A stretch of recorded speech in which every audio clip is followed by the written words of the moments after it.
You really have to fight to keep your dream alive. And you do not need permission to do what you need to do nowadays. You Gen Zs are like next level.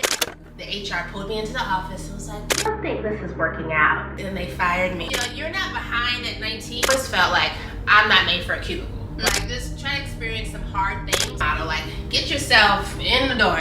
What we need is already here. If you want to be on air, let's say, you need to. Hi there, my name is Sharifa Anozie, and welcome back to another episode of Lunch with the Boss, where we sit down with some of the world's greatest leaders and unpack the stories, lessons, and mindsets so that we can bridge where we are with where we're going. Today, I am seated with the definition of a multi-hyphenate. Gotta make sure I get all the titles. Okay, we have author, journalist, publisher, serial entrepreneur, speaker, and a mother of three. Her kids also model and act. Absolutely insane. It is my pleasure to introduce to you my aunt, Sharifa Anozie. You forgot that title. And aunt, Sharifa Anozie. Thank you so much for being on the podcast today. I'm so honored. Before we get into the main course of today's conversation, you're Belizean. Yes. I want to talk about kind of how your Belizean culture has influenced your ambition, your hustle, and the woman that sits before me today. Sure. So Belize is literally my roots. It's where my mom and my dad met each other, where they're from, all the grannies, the whole family. I learned so much in terms of like just culture and, you know, they're how they hustle, how they are determined to make it out of the country, you know, to do bigger things. I would say also, if anything influenced me, being from New York, that probably more so. Like, there's cultural Belize, but New York really taught me the hustle Yeah. life, right? And to be strong, because New York is not, when they say if you can make it there, you can make it anywhere, they're not lying. New York is a hard upbringing. You know, you guys here in Cali, kids, you guys got cars at 16. Like, we are catching the train. We're fighting with a rat on the train. Homeless people flipping in the cars. Right. Like, you had a full day by the time you get to your job. Like, you have to, there's so much you have to deal with. So I think all of that, Belizean culture, New York City, has just given me like grit and determination. And so when I came to Cali, it was like, man, y'all at the beach on Tuesdays, this is nothing. Like, I can run this city. Like, nothing. That's insane. It just seems like a combination of Belizean culture on top of that New York hustle. It's like compounded hustle. Like, I love that. I was scrolling on your Instagram and I found something that really resonated with me. You're a children's book author. And you were talking about this idea of childlike belief and how when we're kids, we have this idea that we can do anything, we dream big. And as we become older, it seems to be something that we kind of lose. So why do you think we lose that childlike belief? And what do you do to keep yours alive as an adult? Yeah, that's a great question. Well, life happens. Come on. Sometimes it could be, you know, just rejection, right? So you graduate and the jobs are not coming in, and you know, maybe you have to take a detour, pivot to do something else, and then next thing you know, you pivot, and you're far away from the, you know, what you studied in, what your degree is in. So that happens to some people. It could be earlier than that. It could be having a parent, a teacher, someone just tell you like, you can't do it, right? They couldn't do it, so you can't do it. So it's a mixture of things. I think you really have to fight to keep your dream alive, right? Even if people don't see the vision, even if they don't get it, even if they think you're crazy. I mean, I've seen that so many times, like, oh, you're gonna write a book, ha ha ha. Oh, you think you're gonna be Oprah, ha ha. Or you're gonna, like, you know, so you really have to fight for yourself. You have to be an advocate. You have to keep going. Encourage yourself, because there will be, you know, it's not gonna be easy. There will be times where things don't work out in your favor. Right. But I mean, if you quit, that's it. It's on you, right? So you just have to keep going. So when it comes to you like seeing this vision in your head, let's go into your workspace as a journalist. So you worked at the Hollywood Reporter, CBS before that, right? Absolutely insane. I'm just sitting here, I'm looking through all the things that you've done, and I'm like, the Hollywood Reporter and CBS? Like, oh my gosh. But those are amazing, incredible jobs. this dream of being an entrepreneur, where did that come from, and how did you push past the barrier of job stability at The Hollywood Reporter and CBS to chase after your dreams? Yeah. Well, the entrepreneurship started from a little girl. I would say when I, again, lived in New York with my mom. She lived in a huge high-rise, and from a young age, I was like calculating. I'm like, everyone in this building has a dog or they have a kid, and I'm like, there's money to be made here. Right. So I put a little flyer up in like the laundry room, and I was like, if anyone needs a dog walker, and I think I was 12 or something. Like, wow. Yeah, early. Okay. My mom never said like, you need to go get a job or anything. Like, she just let me kind of, okay, whatever you want to do. Right. I love dogs, so that was like fun for me. Didn't feel like a job. Yeah. So I'm like, I'll walk your dog, I'll dog sit, whatever you need me to do. And I also offer to babysit. So those are like my first like little, I guess, steps of starting my own business. Yeah. And not knowingly that I was doing that. And this one lady would pay me like $20 an hour just to sit with her dog because she didn't want her dog to be lonely. So I was like, wow. Works for me. I make $20 an hour today. Yeah.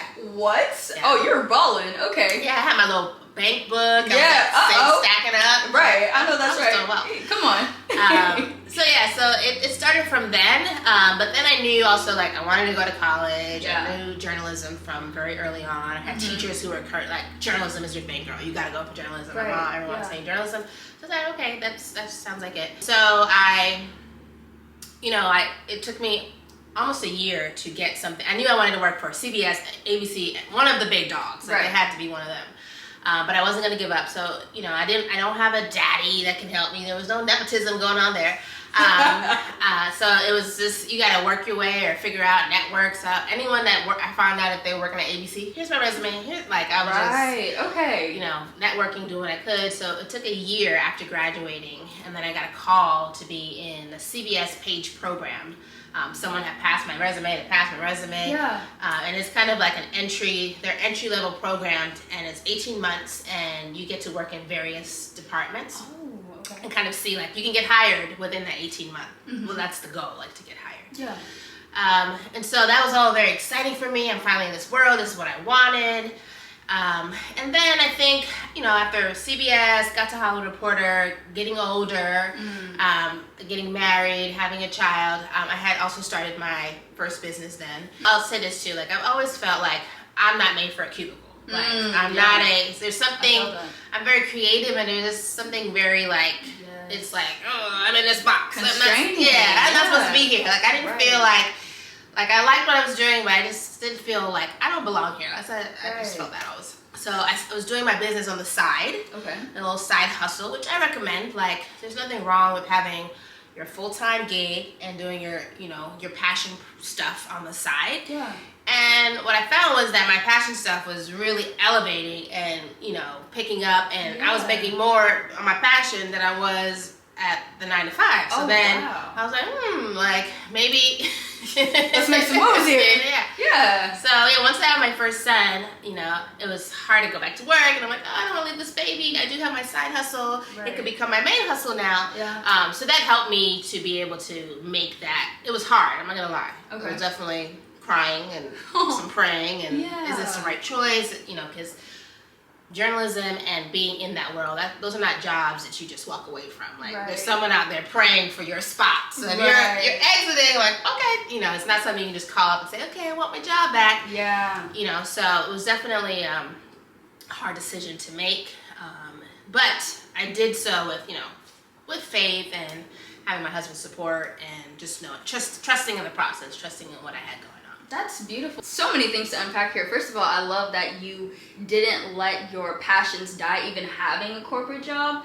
I'm not in the corporate world yet, but that is something that I do think about, is like, can I have both? And it seems like you very much can. I want to focus in on the journalism industry and the entertainment industry. So you were a journalist at The Hollywood Reporter, so very entertainment focused. So for anybody who is considering like an entertainment industry as a route that they want to pursue, what are some things that you think they should know about, or things that they should start thinking about right now? Yeah. Well, times have changed. So I don't know if all my advice is up to date. Yeah. But one thing I wish someone would have told me, so I always knew that entertainment was my goal. I started at CBS News, but the advice that I got was, you can't start in entertainment. That's like dessert, right? You have to put in the work with all the appetizers and the entrees. Yeah. And then you may be able to get to dessert if you're good at these things. Right. Okay. So that's what I was always told. So that's why I was like, okay, let me go CBS News. Let me work in the hard area. And that just was not feeding me because I did like entertainment. I like to talk about fashion and music and the arts and that kind of thing. Yeah. So that was the advice that I got. But knowing what I know now, if you want to be on air, let's say, because entertainment is such a broad spectrum. There's so many areas. You could be behind the camera, you could be a writer, you could be a producer, you could be all kinds of things on air. But my goal was to be on air. And the advice I wish I would have got is, if you want to be on air, you need to move here to LA. So I did do that. Yeah. And then you need to get yourself an agent. Because if you're going to be on anybody's TV, you cannot be on TV without an agent. Period. Interesting. Okay. So I would go the route of acting, right? I would establish myself, make connections, know the casting directors, know people in Hollywood, and maybe say, hey, my real goal is to be a host, but you've already got that connection there. I already saw you acting, so it's like, okay, let's give her a shot. Yeah. Versus a random girl, from wherever you are from, trying to email to get on air. You're not getting on air. Okay.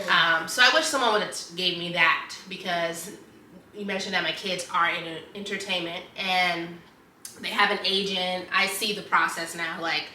They don't get on TV. They don't get in a commercial. Everything has to go through an agent. There's all these rules and laws and paperwork and all these things. When I was coming up, my dream job was to work at MTV TRL or 106 in Park and to host one of those shows. Yeah. But by the time I graduated, they were actually eliminating them. The shows were off air. Yeah. So I'm like, oh my God, my dream job is gone. Yeah. Right. But when I look out today, all the people that are hosting talk shows and hosting shows, those people are not journalists. Think about it. Yeah. They're either former singers, actresses. Yeah. That's who gets on TV. It's about the numbers, what your followers look like, and your fan base, and are people gonna want to watch you? That's what the producers care about. So that's just the advice I would give you, to have a goal in mind, and also don't be afraid to take. I took jobs that I didn't want to take. I literally moved here with no job lined up. I worked internship for free. Just to get out the house, just to make connections, and just knowing though deep inside, I know who I am and I know what my goals are, and I'm here just to make connections and network with people, and it's gonna be for free, but I can always exit when I need to exit. But I did that. I've done stuff that I didn't necessarily want to do. I've been the assistant. I've done all those things to kind of because my theory is, you can't make a difference from outside the door. You cannot say, hey, but if you're in the building of the Hollywood Reporter, you can talk to who you need to talk to. You can put the word out, the feel out. Hey, I really want to do, I'm really interested in doing your red carpet interviews. Can you give me a shot? Oh yeah, sure. She's interested. She's showing, That's my motto. Get yourself in the door. If you see an ad for coffee bringer, apply for the you don't want to do that. Yeah. But it's better to be inside a club than outside. Okay. Right. No, I love that so much, because I feel at least for me, going to Berkeley, it's very easy to want to shoot for the absolute top, A-list, and then look down upon anything else that is not that creme de la creme thing. But I love what you're saying about kind of using these smaller jobs or the jobs that you may not necessarily want to do, or the end goal, to use that as a stepstone to leverage yourself to get into the positions that you want to be in. That's incredible advice. Especially if you don't have, like I said, I sat next to people who oh, my dad knows Rick, and my dad knows somebody. But if your daddy don't know anybody, you've got to, do the groundwork and really pay your dues. Especially in entertainment, it's dog eat dog. People do not want to see they'll be how did she just get here and she's already a producer? And some girl's been here for 4 or 5 months trying to get a producer spot. So, some people get lucky, some people have to work harder. You just never know where it's gonna fall. But definitely don't frown upon, a lesser job or a lesser opportunity, because if you're a person that works hard and you can prove yourself, like you're gonna get where you need to get. Right, absolutely. I love that. Now, you mentioned like building from the ground up, basically, because nepotism. But when it comes to someone who wants to create, wants to build, and wants to do the work, what's some advice that you would give to that type of person who may not have any connections and just wants to build from the ground up? Yeah. Well, like I said, times have changed since when I was starting, and I would say what I see now is that you do not have to wait for anyone to give you a seat at the table. You can literally build your own table, your own podcast. There's so much out there now, and you have access to do what you want to do. And you don't need much, right? You have a phone, you're halfway there, right? So I would say you do not need permission to do what you need to do nowadays. You can literally set up, if you want to do entertainment. Like I saw people covering the Diddy trial, like not professional journalists, but they're out there with their camera, with their this, and people are citing them as sources and all kinds of stuff. Yeah. So you can set things up and set your Instagram up and start building your brand now. Like you don't have to wait, like I'm gonna wait till I get, no, start it now. And those people actually appreciate, because I've had a YouTube show called INTV. Yes. And I used that when I got to the Hollywood Reporter. That was one of my my pitches to them, like, oh, look what I'm doing. Yeah. And they were actually impressed by that. Like, oh wow, she's out here already interviewing hustlers. She's already doing the things that we need. Right. So let's bring her on. So somebody can see you, a larger company, if you go that route, corporate or whatever it is, can see you as an asset. Like, wow, she knows how to edit, she knows how to do this, she knows how to on air, she can, so start showing your skills. Start practicing and doing the things that you love. Don't wait to create. Get going. Right. Okay, I love that. Take initiative. Take the reins and take your seat at the table. Lunch with the boss. Thank you. That's what I've been trying to do, especially with a podcast like this, is kind of just show up. Like half the time I don't know what I'm doing, but YouTube is free. ChatGPT is free. And so is the phone storage that you have, unless you're paying for premium. But we've talked about, starting the thing, doing the thing, and not waiting for permission, like giving yourself permission to actually step into the life that you want and build the life that you want. But let's be real, there's that imposter syndrome, there's a little bit of what ifs, there's fear, there's doubt, and especially as a student right now, that is something that at least was holding me back from taking steps to making a podcast like this or doing anything. So when it comes to that like what if part, or that uncertainty, or that doubt, or that fear, what are some things that helped you get out of that and still push towards your goal? I guess just having a strong faith system, like foundation. We all go through bits of that where you're doubtful of yourself. I don't think it changes. I don't think it's just because you're a college student. Like it's ongoing. I can testify to that. I personally have like a perfectionist thing. Like I won't put it out if it's not. Yes. I feel like I hold myself back. So it's really a battle with yourself. Like just put out the I've seen I posted the other day that I've seen my counterparts do, because now with AI, everybody's got a book. I've seen people they've got 40 books, and I'm still on my 2. But I'm such a perfectionist that it's okay. Like let me be the Lauryn Hill with my one good album. Right, come on. Like that's just I believe in making classics. I believe in quality over quantity. Yes. So I think you just have to tap into your source if you're a person of faith. And just know and don't believe the lies of the enemy, and just tap into your faith and trust that God's got me. That's my belief. And I also have learned to trust my seasons. Like that's a big one, because I think when you're just paying attention to nature, like again, journalists here, nature is our beautiful story that we get to see every single day. The sun, I've never seen a day where the sun did not come up. Like I would be scared then. Then I'll be in doubt and worry and fear, like what is the sun? Right. And it hasn't, every day that sun goes up, it might be cloudy today, it might be raining, but the sun's still there. It's still gonna go to bed. We're gonna get that moon. Life is in seasons and cycles. Right now we're in summertime, and you have to embrace the seasons that life brings you, and just know that they don't last forever, right? Yeah. We're in summer now, and soon fall will come and winter.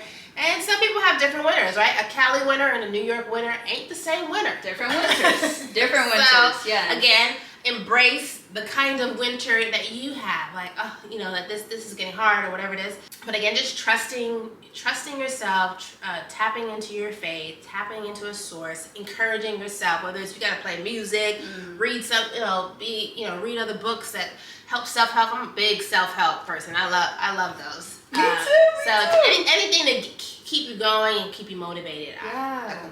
First of all, I love the leaning into your season. I know, and maybe it seems like college experience, I only know because that's where I'm at right now, but it seems like it's true in adult life too, is looking at other people and seeing oh, how did they do X, Y, and Z? But to your point about the books and things like that, it is so easy to compare from the other side of the street and look at their grass and think that it's greener, but in reality, it's just two completely different grasses, and like you said, there's different seasons for everything, and it doesn't always last forever. And I think that is such a beautiful point that I honestly will be taking into my sophomore year, because college does get rough. Yeah. So I have your book. It's in you. Yes. Absolutely beautiful. This is published by you, written by you. It's amazing. It's so incredible. Never mind that it's a children's book, because it's inspirational for me at 19. I know it's inspirational for people of all ages. It's in you, the title. Let's talk about it. The point of the book is that much of what you're looking for is already inside of you. So what inspired the title of this book, and how can we encourage ourselves to know that it's in us? Yes. Yes, my first book baby. So again, I just paying attention to nature's beauty and the stories around us. I've always been fascinated by the caterpillar becoming the butterfly. And I just think it's, again, just lessons that we can take from nature. And so the caterpillar goes through transformation. It has to transition there. It has to go into isolation, into this cocoon. It has to work. It's a hard work to become a butterfly. And so I just always I've been fascinated and love that story. And then I just decided, obviously with a children's book, teach the kids some butterfly metamorphosis and about that. Yeah. And then also because I am an encourager, it's in you, literally, the butterfly was already inside of the caterpillar. So just a play on words. But like you said, I believe that everything that we need, we're always searching, God, give me a sign. What is it? Where do I get it from? Or what am I supposed to be? And we're looking for other people to validate. We're looking outside sources and for other people to tell us. And what we need is already here. Tap into it. All my life I heard, you're too talkative, you're too this, all the teachers. And I'm like, they didn't recognize my gift. What you guys saw was a problem was connected to the gift, right? Yes. So it's again, tapping into those things, the things that people highlight, and sometimes it might be seem as negative, but there are things that you are doing from a childhood that God is kind of showing and, making your way, but it might seem it's a bad thing, but it's all connected. All things are working for your good. So yeah, it's in you. I wanted just to, like you said, it is for kids, but I've had grown-ups. I've seen grown-ups cry over this. So you can read, some people can read and it does nothing for them, but it's for who it's for. And it really is to encourage you, in the story, there are other animals that the caterpillar meets, and they're like, you can't do that, and I'm literally, that's how it is. If you've never experienced it, again, it's not your book, but there are people out there who are set to discourage you, who are going to tell you, you can't do a podcast, just talk you all out of your thing, all out of your stuff, all of your dreams, all your ideas, and you're like, okay, fine, you can actually soak that in, stop yourself, and not do it, and not become the butterfly. Or you can keep pushing, and you can soar and take flight. Yeah, wow, that's absolutely astonishing, because I definitely resonate with people saying, oh, yeah, are you sure that you really want to do that? Or no, go the safer route. That's a big thing, I think, for me, is people pushing me towards safety and what's comfortable. Or oh, I've never seen anybody do that before. How are you going to be the first? So just getting out of that mindset, I think that this is definitely a pickup for anybody. Parents, kids, students, teachers, everybody. I think it's so versatile and there's so many lessons within it, and it truly is a gem. So I posted a story on my Instagram asking what students would want to know from a serial entrepreneur, journalist, author, and they were really curious about this concept of failure. So my question to you is, what was one of your biggest failures, and how did you pivot out of it, and what did you learn from it? Yeah. So many failures.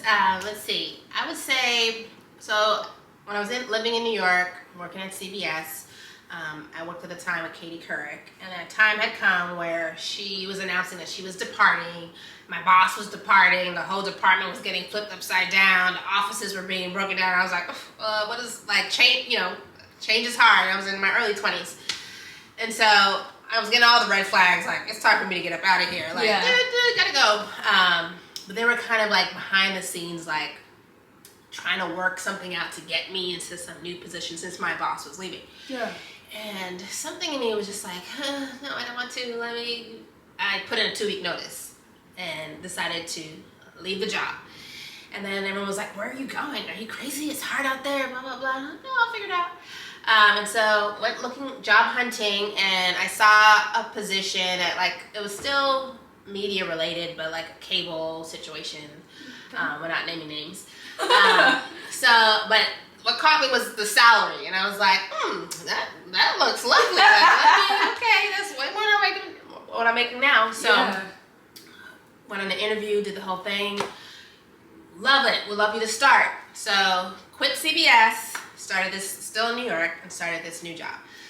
And CBS is a huge company. We're talking like you've got corporate cards, and it's a little bit of luxury over there. And now I went to like a way smaller company, and like they're like, can you bring the card back? Like it was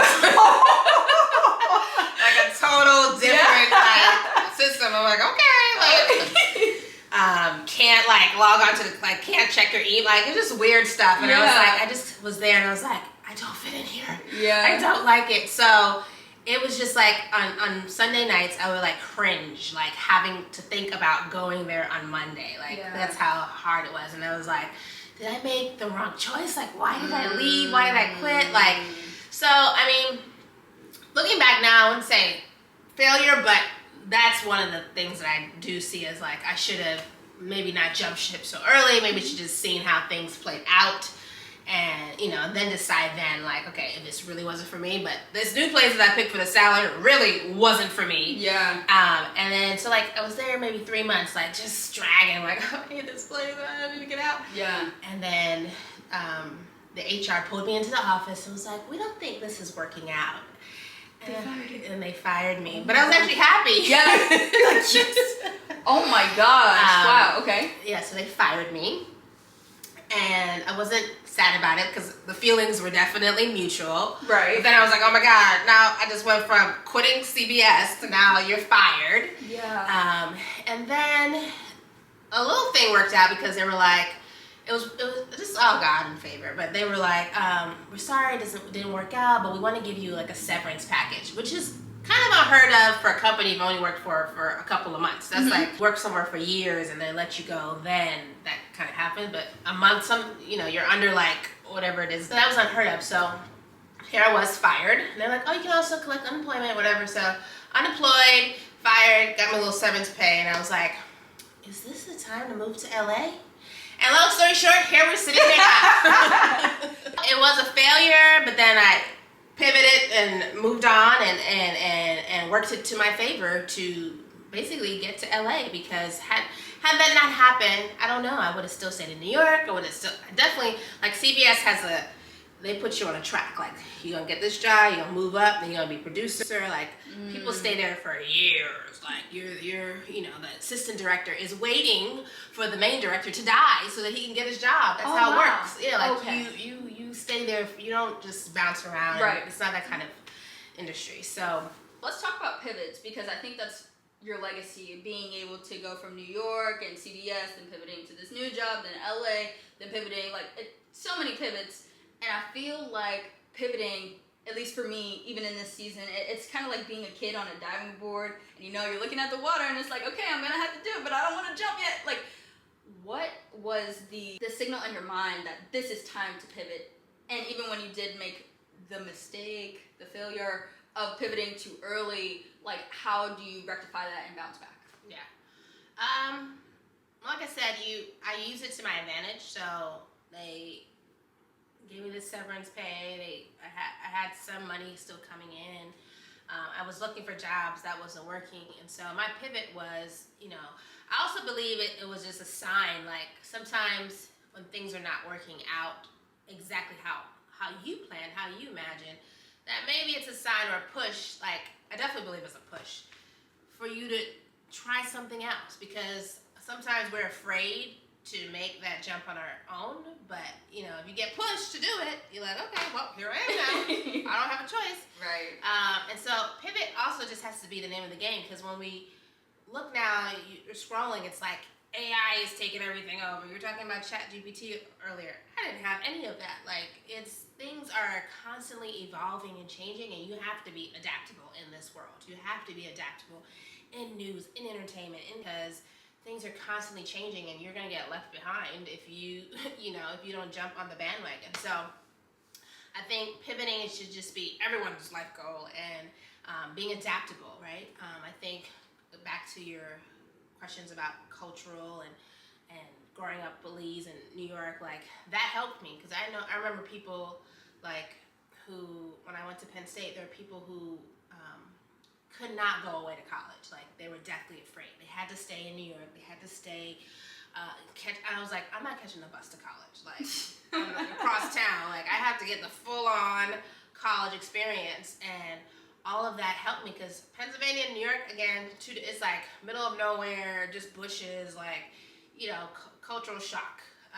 But that helped, because if you again try to experience your hardest, just, if you want to go to Alaska, like just try to experience some hard things, so that when you encounter other things, you're like, this is nothing. Like, like I said, I was fighting with rats in New York. Like, rats on the subway. This little coyote here in California, what is this? So you got to just give yourself permission to experience like the hard things, the easy things, all the things in between, because when it's time to adapt, to pivot, like it won't seem like such a so difficult for you. Like you're just going to naturally, know how to move and how to do it. It seems like it's like a muscle. You just got to work it. Okay, I love that. Okay, so you dropped so many gems in this talk. I mean, I'm literally going to watch this back and I'm going to be like, write that down. Like that's a life lesson right there. Yeah. My question to you is, because you seem like you just have so much wisdom, what is something that you're still figuring out? That's a good one. Something I'm still figuring out life, girl. Like I said, like I admire you as a 19-year-old, like hustling. Like you're doing way more than I ever was at 19. And a lot of you. What are you guys? What gen is this? Gen Z. We're Gen Z. Yes. Okay, you Gen Zs are like next level. Like I'm like, Haven, calm down. Like, you don't have to be doing work on vacation. Like, why are you editing 47 videos? Like, can you enjoy the sunlight and the pool and just relax? No, she wants to like just going. Like, so it's what was the question again? What is something you're still figuring out? What am I still figuring out? I'm still figuring out my day to day. Like life, just because. So the reason why I mentioned that 19, because you're not behind at 19. Like there are grown people that are 50, 60 who are like, man, I wish I would have. I would say I'm still learning, like just to trust the process, right? And back to knowing the seasons and trusting all those things. Trust in the process. And I don't know what life holds, because I don't have a magic crystal ball. Like I'm still trying to figure it out, just like everyone else. I'm letting my faith lead me, pushing forward, doing the things that I feel led to do. But I don't know the end story, so I'm still trying to figure out. Like I feel like there is no end, right? Per se, like, oh, this is it. This is because some famous people like Will Smith have said, like, once you've bought it all, you've got it all, and it's like you still feel like a sense of emptiness, because you've done it all now. You've been everywhere. You bought all the things. You've been all to the places, and it's like, now what? So you really just have to be grounded in self, and I'm a big faith person, so tap into your faith. Yeah. And I'm still figuring out what life is all about. I feel like I know my purpose. Yeah. But it could 5 years from now, something else could happen. I'm like, oh, Another pivot. Another one.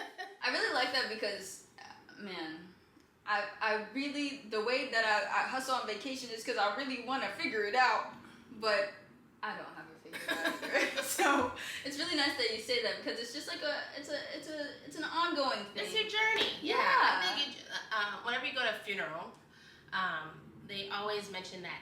I don't know if you heard that the dash poem, but it was like basically the year you're born and this the year you die. But what's important is that dash, the dash in the middle. Yeah. So it's like that's what it's all the dash is the most important part. Not when you're born, not when you die, but the journey. This is all a part of your journey. Like you're gonna look back because I have videos on YouTube interviewing people at 20-something. You're gonna look back at me and be like, and your daughter's gonna be like, remember when? Or your niece or whoever. Hey, Aria's gonna be like, remember when you was interviewing my mom? So it's all a part of your life's journey, and there's no like, I gotta figure this out. I got like that's stress. Like I will say, enjoy being 19. Enjoy being in college. College to me was the most lit, the best time of my life. Like if I could zoom back to any era, it would be my college era. Like that's where I met my closest friends that I still have today. Just an amazing, like, when else are you going to get, like, your parents are still paying for some stuff, like, you still got things going on. When you reach the part of the adulthood when you're in charge and you the one paying all the bills, like, that's not the fun part. So, enjoy, that's what I want you, Gen, whatever y'all are, Gen Zs. All the Gens, okay? I want y'all to just enjoy your season, because that season is not going to come back, right? We do get, winters come back.